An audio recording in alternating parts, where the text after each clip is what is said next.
If you Googled what is the best fantasy novel of all time, what do you think would come up? If you said The Lord of the Rings, you are correct. The Lord of the Rings by J.R.R. Tolkien has had a massive impact on the fantasy genre and is widely considered a cornerstone of modern fantasy and remains highly influential. It is the third best-selling novel ever written, with over 150 million copies sold. This epic fantasy adventure has been named the best book of the 20th century, as well as won the International Fantasy Award in 1957. It was also adapted into a movie trilogy, which became a massive hit, winning 17 Oscars and hundreds of other awards. Lastly, it has over 5 million ratings on Goodreads and has a whopping 4.49 average star rating. With all that being said, I, a huge Lord of the Rings movie fan, am going to be continuing reading the books for the first time. Welcome to part 2, The Two Towers.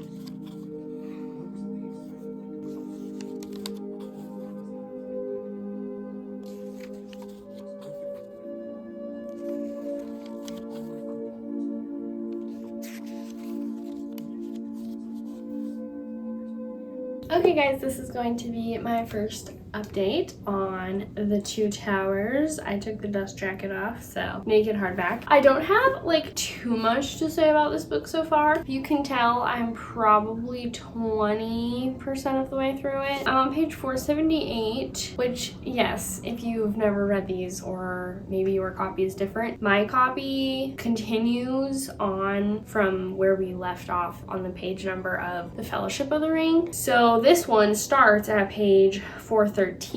So I am about 50 pages farther. And that of course is because it's one book, but they are usually split into 3 parts. It says right here, The Lord of the Rings Part 2. As with my previous video in this little series, which I'm so sorry it's been so long, I'm going to be doing full spoilers because I just think enough people have read these or at least seen the movies. And yes, there's probably some spoilers in the books versus the movies, but it's just been around so long that I just assume that spoilers are okay in this situation. So I'm honestly so excited to read this, or should I say continue reading this, because I don't know which one's my favorite movie. Also, if you didn't watch my first part, I have seen the movies so many times and I am a very big Lord of the Rings fan. So is my husband, and we have 2 cats and their names are Frodo and Sam. So yeah, big movie fan and book fan so far from what I've read. So if I kind of comment on how the book is different than the movie, that's kind of part of these videos because I've seen the movie so many times. This book is very different from the first one because instead of kind of having the whole group of characters in the same place, you have them broken off into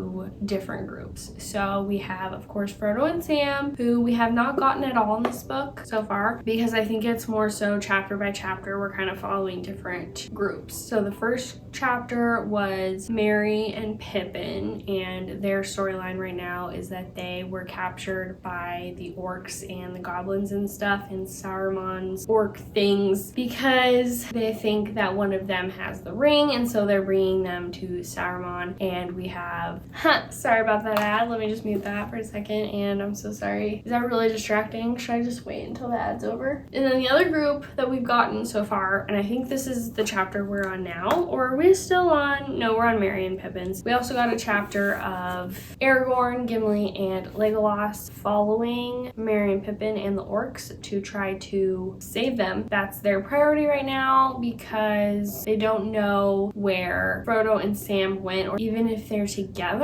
if I'm not mistaken, which is a little bit different because in the movie, I believe Frodo talks to Aragorn about leaving because of what happened with Boromir. That doesn't happen in the book, and so they're not really sure, so their focus is on Merry and Pippin, and we've gotten a lot of Merry and Pippin. The chapter I'm on again now, which I believe is chapter 3, Merry and Pippin are meeting Treebeard and are in the Fangorn forest. So that's really interesting. One thing I wanted to kind of mention as far as the way that kind of J.R.R. Tolkien decided to structure this book, which I really appreciate, is, for example, we get Aragorn and their POV when they're following Merry and Pippin and the orcs, and they don't know what happened to them in the battle between the orcs and the Rohan men. And you kind of, if you don't know the story previous to reading this, you don't know either, because it hasn't yet gotten to the POV of Merry and Pippin in that area. I'm sorry, I just had to get up and take our pizza out of the oven, so I'm not exactly sure what I was specifically saying in the last clip, but you don't yet know what happens to Merry and Pippin, but you know that something happens because all the orcs that they were with are now dead, and the writers of Rohan said, like, everyone that was there that we saw is killed. We're like pretty sure, because there were no survivors. And then the next chapter you get Merry and Pippin and you get exactly what happens, and you know that they got away and are now in Fangorn Forest. I mean, I don't think that's anything groundbreaking or new. I think that that's been done before in books, but you don't a lot of times in books have like a multi-POV in different parts of the world, and the timelines kind of are overlapping sort of and stuff like that, at least that I've read. And I don't read a lot of like epic fantasies, so it's honestly probably a lot more common in books like this. But yeah, I'm really excited, of course, for this whole book, but to get to Frodo and Sam's part, there's just so much stuff that happens with them in this book. Shelob's lair and Gollum, but I'm also excited for the battle at Helm's Deep, going to Rohan and all that. So enjoying myself thoroughly. It's not that long. I think this one is like 280 pages, something like that. So it's really not that intimidating. I know a lot of people are intimidated to read these, and as was I before I picked the first one up, but they're really not that bad if you enjoy stories like this and kind of appreciate the classicness of it, and that it really inspired so many modern day fantasy novels, movies. Not too many updates on the book itself as to where I am right now, but I just wanted to give something since I have already read over 50 pages. But yeah, I'll just keep you guys updated, of course, and it's now the weekend, so I will be able to read more. Yeah, that's all I have to say about it right now.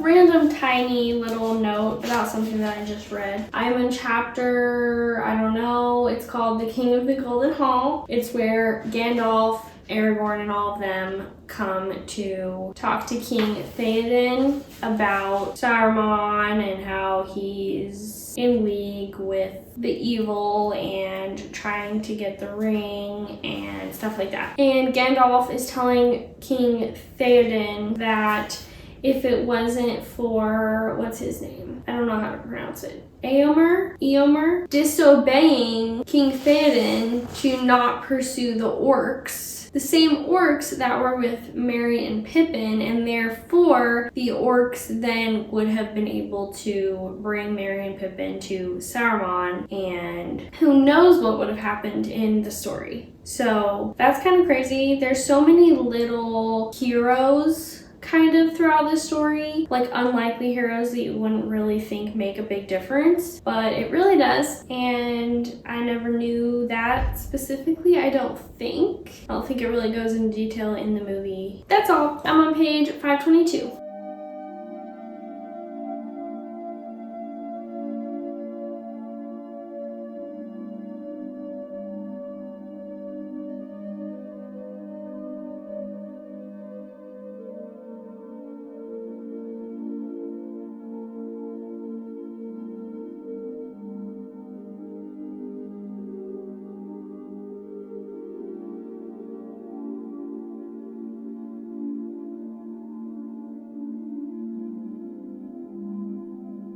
Okay guys, as you can maybe see, I am over the halfway mark. Yay. Also, I just want to preface this clip and probably the rest of the video saying that if I am talking weird, I have a really bad canker sore. And it hurts. It hurts to talk, hurts to smile. But yeah, I'm over halfway through. I am so excited for the rest of this book because it is where Frodo and Sam, it's really just Frodo and Sam. I guess it's just what I'm excited for because up to this point, we have not gotten them at all, which is kind of, I don't know if I like that better than if we were kind of going back and forth from point of views like we were in the first a little over half of this book with Aragorn, them, and then Merry and Pippin, and then of course later in the first part they all joined together, and so it wasn't switching POVs really anymore, or it was, I think, but they were all together for the last couple of chapters. But I don't know, I also think that maybe we would kind of be forgetting what was going on with each point of view if there had been too many throughout like the whole book. So it was probably for the best. I want to see, is literally the rest of this book all Sam and Frodo? Yes. So yeah, I'm on page 603, The Taming of Smeagol. I believe I have like 140 pages left because I think this book ends at page like 740. Also, I just want to mention that I had a couple of hours left on Spotify for the audiobooks, and I have been listening a tiny bit, mostly immersive reading while like reading the words myself and listening to it at the same time, to this book, the version that, am I really gonna forget his name? The actor that plays Smeagol in the movies, can't remember his name. Anyway, and he's so good, I love it. But I've done that probably with 40 to 50 pages of this book so far, so not a lot. Mostly I've been just reading it. So anyway, enough rambling about nothing. I have some notes. I have the quotes that I was telling you guys I had like saved. I don't want to physically highlight or write in this book. They're really my husband's. I got them for him. The first one is on page 473, so let me go to that one. These are just two quotes that I have liked. So this is the chapter Treebeard, and I believe that Treebeard is talking about Saruman to Merry and Pippin, and he says, "And he got more and more like that. His face, as I remember it, I have not seen it for many a day, became like windows in a stone wall. Windows with shutters inside." Again, just like the quote I told you guys earlier that I liked, I just love the way he like explains things and kind of gives you metaphors for things. Then the next one is on page 478, only 5 pages later. I found another one that I liked. Merry and Pippin are like about to go to bed, and I think they are like watching Treebeard also go to bed. And it says, "The bright stars peered out of the sky and lit the falling water as it spilled onto his fingers and head, and dripped in hundreds of silver drops onto his feet." I really like that chapter. I liked learning more about the Ents because they are a decently big part of the movie, but definitely just not as detailed. From this chapter, Treebeard, which is around page, I don't know, starts at like page 470-ish maybe, until basically what I just read, which again, I am on page 3.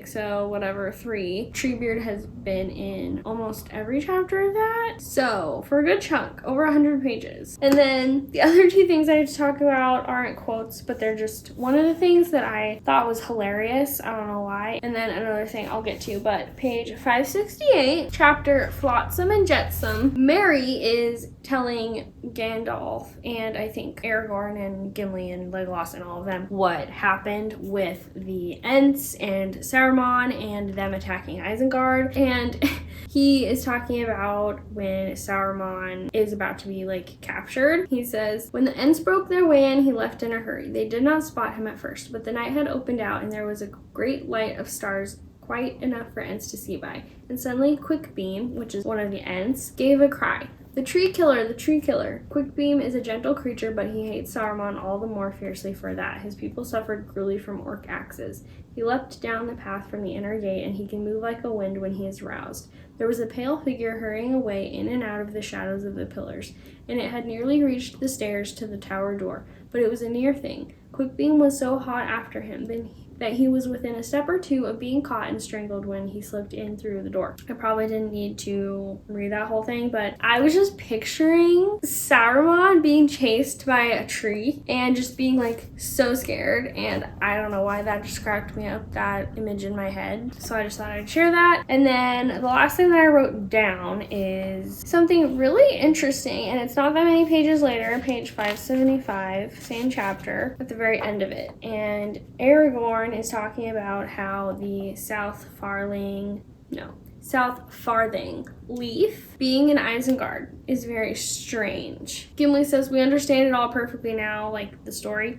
And Aragorn says, "All except one thing. Leaf from the South Farthing in Isengard. The more I consider it, the more curious I find it. I have never been in Isengard, but I have journeyed in this land, and I know well the empty countries that lie between Rohan and the Shire. Neither goods nor folk have passed that way for many a long year, not openly. Saruman had secret dealings with someone in the Shire, I guess. Wormtongues may be found in other houses than King Theoden's. Was there a date on the barrels? Blah, blah, blah." And he then goes on to say, "Ah, well, whatever evil was afoot is over now, I hope, or else is beyond our reach at present. Yet I think I shall mention it to Gandalf, small matter though it may seem, among his great affairs." And I immediately went to my husband, who's read these books, and said, what is this about? And he was like, "Oh yeah, you'll read more about that, I think, in the last book." And he also reminded me that when he was reading these books, he was kind of telling me about things that are in the books that aren't in the movies, because he read them for the first time a couple years ago after I got him these books, so it hasn't been that long. And I do remember him telling me something about that,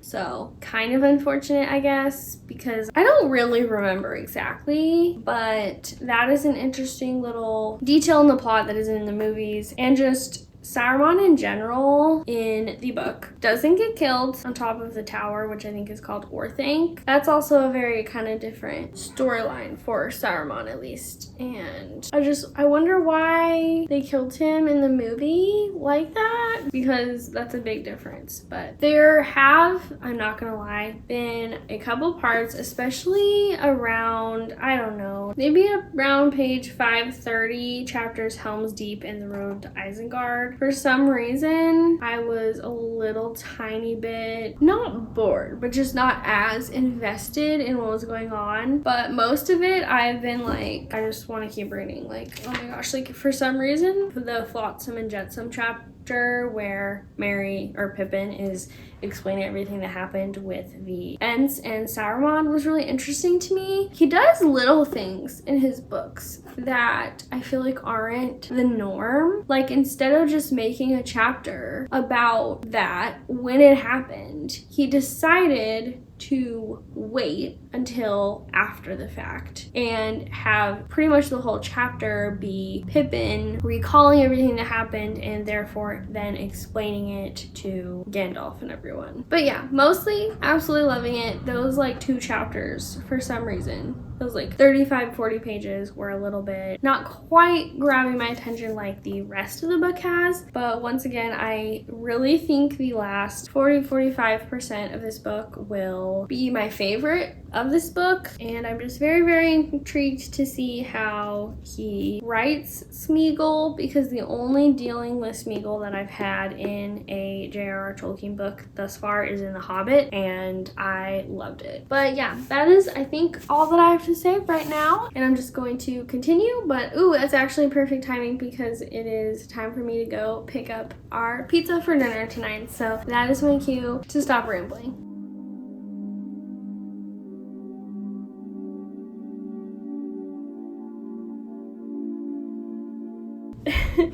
Taters. This is so funny. This is the potato scene, and I love this scene. I've always loved this scene growing up when Sam says, "Potatoes." "No," said Gollum. "Smeagol is not pleased, and Smeagol doesn't like smelly leaves. He doesn't eat grasses or roots. No, precious. Not till he's starving or very sick. Poor Smeagol. Smeagol'll get into real true hot water when this water boils if he don't do as he's asked," growled Sam. "Sam will put his head in it, yes, precious, and I'd make him look for turnips and carrots and taters too. too, if it was the time of the year. I'll bet there's all sorts of good things running wild in this country. I'd give a lot for half a dozen taters. Smeagol won't go. Oh no, precious, not this time, hissed Gollum. He's frightened and he's very tired, and this hobbit's not nice at all. Smeagol won't grub for roots and carrotses and taters. What's taters, precious? And what's taters? Potatoes, said Sam. Fried fish and chips served by S. Gamgee. You couldn't say no to that. Yes, we could. Spoiling nice fish, scorching it. Give me fish now and keep nasty chips. Oh, so funny.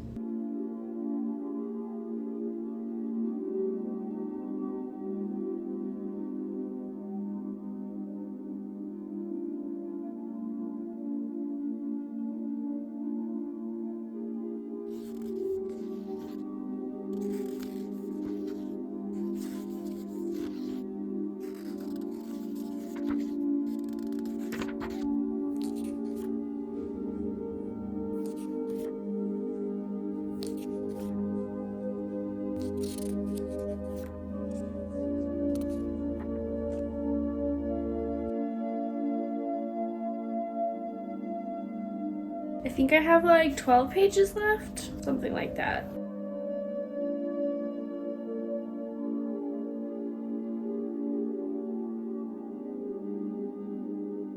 Wait, Sam puts the ring on?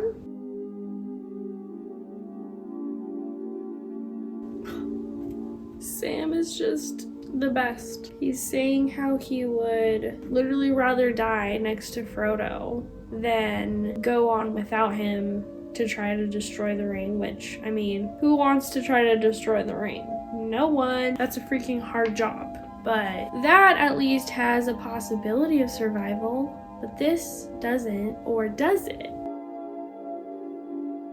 It's going back into Shelob's tunnel.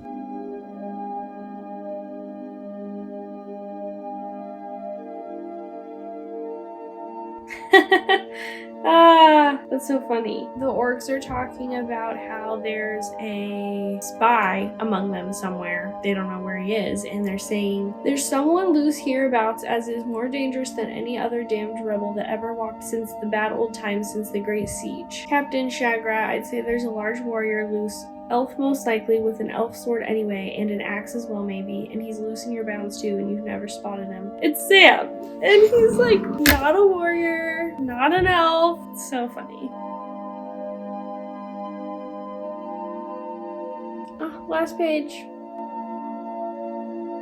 The ending of this book is actually crazy for someone that doesn't know the story. The last sentence is, Frodo was alive but taken by the enemy. As you guys saw, I finished The Two Towers, and it's been a couple days since then, but I just wanted to compile all of my thoughts on this book and tell you guys about it and what I thought of it. So I wrote some notes like I have been doing, because when I thought of something, I added it, and otherwise I would forget things. To start off, what do I rate this book? 5 stars. Obviously, maybe not obviously, but for me, obviously, so good. And my husband and I just finished watching the first movie, and we kind of were watching that knowing that I was starting this book, because I think we started watching that movie like right around the time I started reading this book, and we figured by the time I was done with this book, we would be done with the first movie, and that is in fact true. So we are about to watch The Two Towers movie, so I'm so excited, especially when the movie is so good too. Like, not only is the book good, but the movies were also amazing.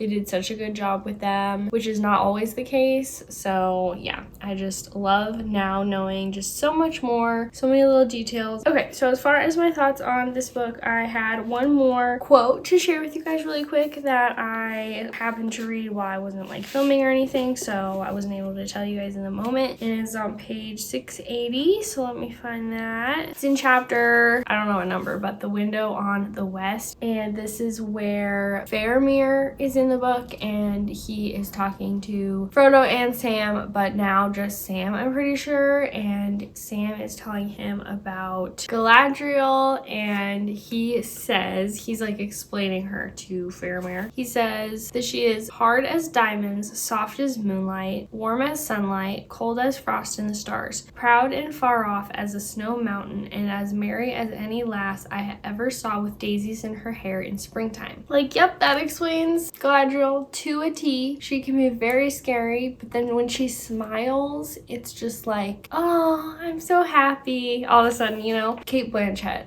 does an amazing job as Galadriel. So I just wanted to share that with you guys. And speaking of Faramir, one of the notes I wrote down was that I feel like him and Boromir's characters in the book versus the movie kind of were swapped. Like in the movies, I like Faramir. I obviously like that he lets Frodo and Sam go, but he seems more kind of skeptical, and I just didn't like him as much than I liked him in the book, actually. And vice versa with Boromir. I feel like I ended up liking Boromir more in the movies than in the book, so kind of funny how that worked out. Them being brothers and stuff, I just thought that that was kind of interesting, and I wonder if you guys agree with that. Who's your favorite brother? Is it very widely like common that people like Boromir better? Because I think I do, but he's also like, I don't know why I like him better. I mean, he dies in a very heroic and noble way, but obviously that whole scene with him and Frodo, kind of him just wanting the ring, doesn't really paint him in a great light, so I don't know. And then when Smeagol comes into the story,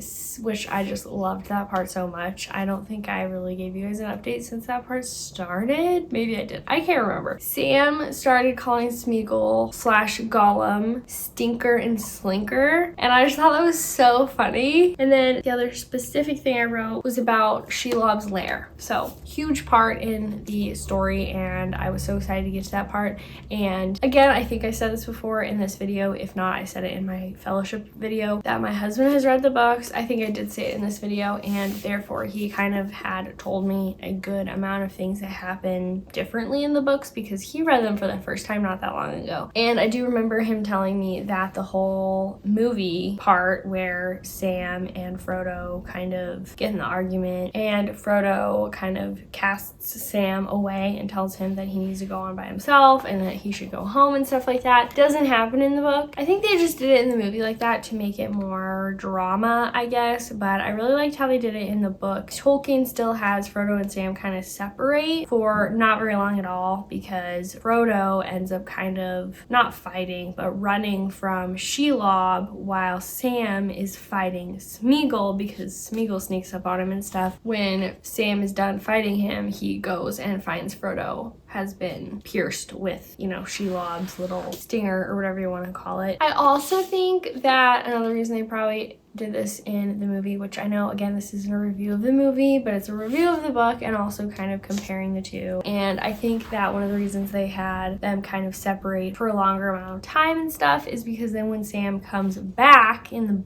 movie, it's like, oh, the hero Sam, you know. And then, like I said at the very end after I finished this book, if you are reading these for the first time or haven't seen the movies or whatever, you are gonna end this book being like, oh my gosh, I need to keep reading right away, because it literally ends with the sentence, Frodo was alive but taken by the enemy. And no spoilers for The Return of the King in case you have read this but haven't continued yet or whatever. That's all I'll say about that. But yeah, very excited to continue and read The Return. And then the last thing I want to talk about is something that I heard. If you watch Kristen and Maddie on YouTube or TikTok, they are booktubers, sisters, and they love fantasy and they love The Lord of the Rings. And I actually was just last night watching one of their YouTube videos, and they were talking about how amazing it is that Tolkien was able to write such a fleshed out, complex story. The world building was insane. The character work was insane. Just everything about the book is on another level. And even though it's sort of a trilogy, I think all three books combined is like less than 1,000 pages. And that is just absolutely insane. And it just goes to show, and they said this, so this is what made me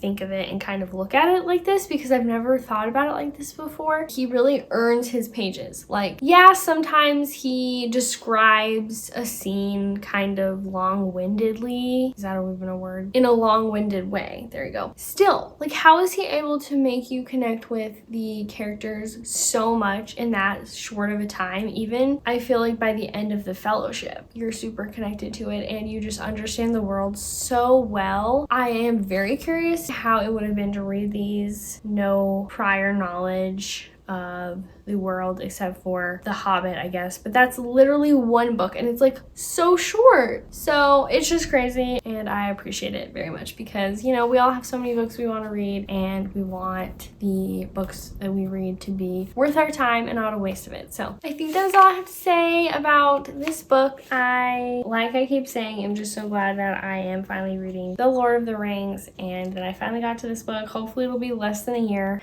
until I read the final one, The Return of the King, because I think it has been almost a year since I've read this, or since I've read The Fellowship of the Ring. So yeah, hopefully it won't take me as long to pick up that one, but I hope you guys enjoyed. Be nice to me in the comments. I'm not claiming to know everything about The Lord of the Rings, and I'm probably getting some stuff wrong, even from being a big fan of Lord of the Rings. So yeah, thanks so much for watching, and I will see you guys in the next video. Bye!